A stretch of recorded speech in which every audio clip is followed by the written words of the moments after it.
ಭೀಮನ ಆಶೀರ್ವಾದ ಮಾಡಕ್ಕೆ ದೊರಬರಾಗಿ ಬಂದಿದ್ದಾರೆ ಶಿವಣ್ಣ ಅವರು. ಶಿವಣ್ಣ ಅವರು ಎಲ್ಲರೂ ಹ್ಯಾಟ್ರಿಕ್ ಹೀರೋ ಅಂತಾರೆ, ಅದಲ್ಲ. ಶಿವಣ್ಣ ಎಂಟ್ರಿ ಆದ್ರೆ ಹಿಂದೇನೆ ಅಪ್ಪು ರಾಘಣ್ಣ ಅಂತ ಬರ್ತಾರೆ, ಅವ್ರಿಗೆಲ್ಲ ತರನು ಹ್ಯಾಟ್ರಿಕ್ಗೆ. ಸೊ ತುಂಬಾ ಖುಷಿ ಆಯ್ತು ನಮ್ಮ ಭೀಮನ ಆಶೀರ್ವಾದ ಮಾಡಕ್ಕೆ. ಹಿಂದೆ ಸಲಗ ಬಂದಾಗಲೂ ತುಂಬಾ ಚೆನ್ನಾಗಾಗಿತ್ತು. ಸೊ ಎಲ್ಲರಿಗೂ ಖುಷಿ ಆಗುತ್ತೆ. ಮತ್ತೆ ಡೈಲಾಗ್ಸ್ ವಿಷಯದಲ್ಲಿ ಬಂದಾಗ ಇದು 100% ಪೂರಿ ಸಾಗು ಸಿನಿಮಾ ಅಲ್ಲ, ಪೂರಾ ಸ್ವ್ಯಾಗ್ ಸಿನಿಮಾ. ಎಂಜಾಯ್ ಮಾಡ್ತೀರಾ.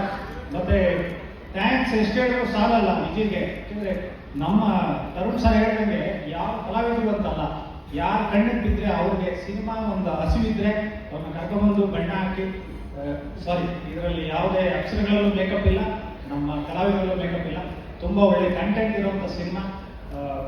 ಮತ್ತೆ ಡೈಲಾಗ್ಸ್ ವಿಶೇಷವಾಗಿರುತ್ತೆ. ಸೊ ನಿಮ್ಮೆಲ್ಲರ ಆಶೀರ್ವಾದ ಖಂಡಿತ ಈ ಸಮಯದಲ್ಲಿ ಭೀಮನಿಗೆ ಬೇಕು.